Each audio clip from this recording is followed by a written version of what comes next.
दोस्तों, गाय भैंसों की अडर लेवटी बढ़ाने के लिए बहुत सारे भाइयों के कमेंट्स आ रहे हैं। बहुत सारे भाई फ़ोन पर भी बार बार पूछ रहे हैं कि सर हमारी गाय भैंसों की अडर लेवटी नहीं बढ़ रही है।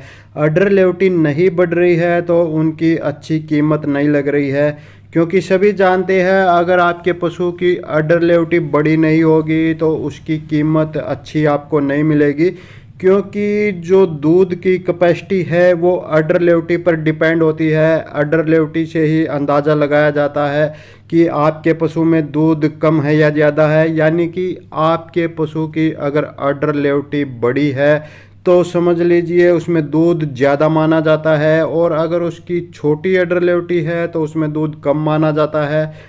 जो पशु बच्चा दे देते हैं उनका तो दूध फिर भी माप कर देख लिया जाता है, लेकिन जो प्रेग्नेंट होते हैं, गैबिन होते हैं, उनका दूध का अंदाज़ा तो अडर लेवटी से ही लगाया जाता है। तो अगर आपके पशु की अडर लेवटी बड़ी है तो उसमें दूध ज़्यादा माना जाएगा, उसकी कीमत आपको ज़्यादा मिलेगी। और अडर लेवटी अगर आपके पशु की छोटी है तो उसमें दूध कम माना जाएगा और उसकी कीमत आपको कम मिलेगी। ये व्यापारियों का एक हिसाब है पशु को जांचने का, उसमें दूध जांचने का। तो दोस्तों, आज की इस वीडियो में मैं आपको एक ऐसा तरीका बताऊंगा, दो चीज़ें बताऊंगा जिनको आप अपने पशु को 20 दिन खिला देंगे तो आपके पशु की अडर लेवटी काफ़ी बड़ी हो जाएगी, उसमें दूध भी ज़्यादा हो जाएगा। यानी कि ब्याने के बाद वो दूध भी बहुत ज़्यादा मात्रा में देगी। और ब्याते समय जो दिक्कतें आती है, यानी कि बच्चा घूम जाता है या बच्चा फंस जाता है या फिर पशु जेर नहीं डालता है, इस तरह की जो समस्याएं होती है उनसे भी आपके पशु को निजात मिलेगा। तो ये दो चीज़ें क्या है, कैसे आपने खिलानी है, कितने दिन खिलानी है, कितनी मात्रा में खिलानी है, वो सब कंप्लीट जानकारी आज आपको इस वीडियो में दूंगा। तो नमस्कार दोस्तों, मैं हूं शीशपाल मलिक और आप देख रहे हैं आप सबका पसंदीदा YouTube channel today farming zone. तो स्वागत है दोस्तों आप सभी का। और दोस्तों, डेयरी फार्मिंग व पशुपालन की रोजाना की ताज़ा जानकारी भरी वीडियो देखते रहने के लिए जिन मेरे भाइयों ने अभी तक हमारे चैनल को सब्सक्राइब नहीं किया है वो अभी हमारे चैनल को सब्सक्राइब कर ले। बाजू में जो घंटी का बटन है उसको भी दबाकर ऑल पर सेट कर ले। नमस्कार, राम राम सारे भरावां ਨੂੰ ਸਤਿ ਸ਼੍ਰੀ ਅਕਾਲ। ਹਾਂਜੀ ਵੱਧ ਤੋਂ ਵੱਧ ਆਪਣੇ ਭਾਈ ਦਾ ਚੈਨਲ को ਸਬਸਕ੍ਰਾਈਬ ਕਰੀਏ ਤੇ ਇਹਨੂੰ ਵੱਧ ਤੋਂ ਵੱਧ ਆਪਾਂ ਹੌਸਲਾ ਵਧਾਈ ਕਰੀਏ। ਸਰਸਵਤੀ ਡੇਅਰੀ ਫਾਰਮ ਤੋਂ पवित्र ते लंबड़दार ਅਸੀਂ बात कर रहे हैं सारे भरावां।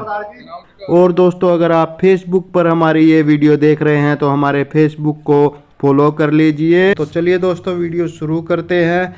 तो दोस्तों, जैसा कि मैंने वीडियो की शुरुआत में बताया, इस वीडियो में मैं आपको आपके पशुओं का, यानी कि स्पेशली जो गाय भैंसे हैं उनकी जो अडर लेवटी है उसको डबल करने के लिए दो चीज़ें बताऊंगा। उनमें से पहली है, ये एक पाउडर है मेटाबोलाइट मिक्स पाउडर, जिसकी तस्वीर आप सामने स्क्रीन पर देख सकते हैं। ये आपने 1 किलो लेकर के आना है। इसमें 1 किलो में 20 पाउच होते हैं, 50-50 ग्राम के पाउच होते हैं। तो ये आपने रोज़ का 1 पाउच देना है। देना कैसे है, जो भी आप अपने पशु को दाना मिश्रण खिला रहे हैं, बाट बंटा दलिया जो भी खिला रहे हैं उसमें मिला करके वो खिला देना है। 1 पाउच 50 ग्राम का रोज़ाना खिलाना है। और ये आपने ब्याने से पहले 20 दिन खिलाना है, यानी कि ब्याने से पहले खिलाना है। ये बात का आप ध्यान रखना है। अगर उसमें से बच जाता है या ब्याने के बाद आप अपने पशु का अडर लेवटी बड़ा करना चाहते हैं तो बाद में ये बिल्कुल भी नहीं खिलाना है, उसके नुकसान हो सकते हैं।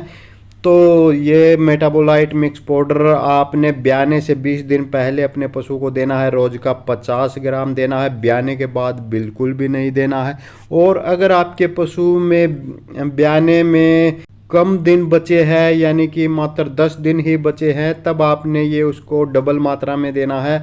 यानी कि 1 पाउच सुबह देना है, 1 पाउच शाम को देना है। देना उसी तरीके से है जो भी दाना मिश्रण आप अपने पशु को खिला रहे हैं, बाट बंटा दलिया खिला रहे हैं, उसी में मिला करके खिलाना है। 1 पाउच सुबह, 1 पाउच शाम को। अगर आपके पशु के ब्याने में मात्र 10 दिन ही बचे हैं, 20 दिन बचे हैं, तो रोज़ का 1 पाउच देना है। एक दिन में एक ही बार देना, चाहे तो सुबह दे देना, चाहे शाम को दे देना। तो दूसरी चीज़ है जी, आपकी गाय भैंस भी दूध देने में परेशान करती है, पावसती नहीं, लात मारती है, बच्चे को नहीं लगाती, पूरा दूध नहीं उतारती, बच्चा मर गया तो दूध नहीं देती, जेर हाथ से निकलवाई तो दूध नहीं देती। तो अपने पशु को मिल्क प्योर टैबलेट दीजिए और पूरा दूध लीजिए। मिल्क प्योर, दूध का पूरा जोर। तो दूसरी चीज़ है जी अडर स्ट्रोंग एच, जिसकी तस्वीर आप सामने स्क्रीन पर देख सकते हैं। ये आप आधा लीटर ले आइए और ये आपने 10 ml सुबह देना है, 10 ml शाम को देना है। इसको देने के कई तरीके हैं। पहला तरीका तो ये कि आप एक रोटी ले लीजिए और उस पर 10 ml ये अडर स्ट्रोंग एच डालिए, उसको चौपड़िए। 2 रोटी ले लीजिए, दोनों को चौपड़िए और वो रोटी अपने पशु को खिला दीजिए। लेकिन यहाँ एक और बात मैं आपको बता दूं कि ये जो अडर स्ट्रोंग एच है ये पानी के साथ काम नहीं करता है। तो ये आपने पानी से बचा करके देना होता है, यानी कि इसको देने से आधा पौना घंटा पहले आपके पशु ने पानी पिया होना चाहिए, उसके बाद नहीं पिया होना चाहिए। और ये देने के बाद 1 घंटे तक आपने अपने पशु को पानी नहीं देना है और ये पानी के साथ भी नहीं देना है, जैसा मैं बता रहा हूँ वैसे ही देना है। तो एक तो तरीका ये है कि रोटी पर लगाकर रोटी चौपड़ करके खिला दीजिए। दूसरा तरीका ये है कि आप एक खाली सिरिंज ले लीजिए और उसमें 10 ml ये जो अडर स्ट्रोंग एच है ये भर लीजिए और उसकी जो सुई है, जो खाली सिरिंज पे स्टील की सुई लगी हुई है, निडल लगी हुई है, उसको निकाल लीजिए और फिर उससे अपने पशु का मुंह खोल करके उसके मुंह के अंदर पिचकारी मार दीजिए। तो 2 तरीके तो ये हो गए। तीसरा तरीका ये है कि आप थोड़ा सा फीड अपने पशु का ले लीजिए। सूखा लेना है, पानी में भीगा हुआ नहीं लेना है, क्योंकि मैंने अभी बताया कि ये पानी के साथ काम नहीं करता है। तो सूखा फीड आप थोड़ा सा ले लीजिए, आधा किलो ही ले लीजिए, आधा किलो से ज़्यादा न ले। तो उसमें आप 10 ml ये मिला लीजिए अडर स्ट्रोंग एच और वो फीड अपने पशु को आप खिला दीजिए। तो ये 3 तरीके हैं, तीनों में से जो आपको सही लगे, जिसे आप आसानी से अपने पशु को ये पिला सके, खिला सके, उससे आप अपने पशु को ये दे सकते हैं। और ये जो अडर स्ट्रोंग एच है दोस्तों, ये ब्याने के बाद भी आप अपने पशु को दे सकते हैं, लेकिन ब्याने के बाद आपने 10 ml ही देना है रोज़ का, उससे ज़्यादा नहीं देना है। तो दोस्तों इस तरीके से आप अपने पशुओं को ये 2 चीज़ें खिला करके आप अपने पशु की जो अडर लेवटी है वो डबल कर सकते हैं। अपने पशु से ब्याने के बाद डबल मात्रा में दूध ले सकते हैं। तो दोस्तों आगे आप पशुओं की कौन सी समस्या, कौन सी बीमारी पर वीडियो चाहते हैं उसके बारे में ज़्यादा से ज़्यादा कमेंट करें। जिस भी पशुओं की समस्या या बीमारी पर ज़्यादा से ज़्यादा कमेंट आएंगे उसी पर अगली वीडियो बना दूंगा, उसकी पूरी जानकारी दूंगा, उसका पूरा पक्का इलाज बताऊंगा। तो जाने से पहले हमारे चैनल को सब्सक्राइब करते जाइए। फेसबुक पर अगर आप देख रहे हैं तो हमारे फेसबुक को फॉलो करते जाइए। तो दोस्तों इस वीडियो में बस इतना ही। जल्द ही मिलते हैं एक और नई वीडियो में एक और नई जानकारी के साथ। तब तक नमस्कार।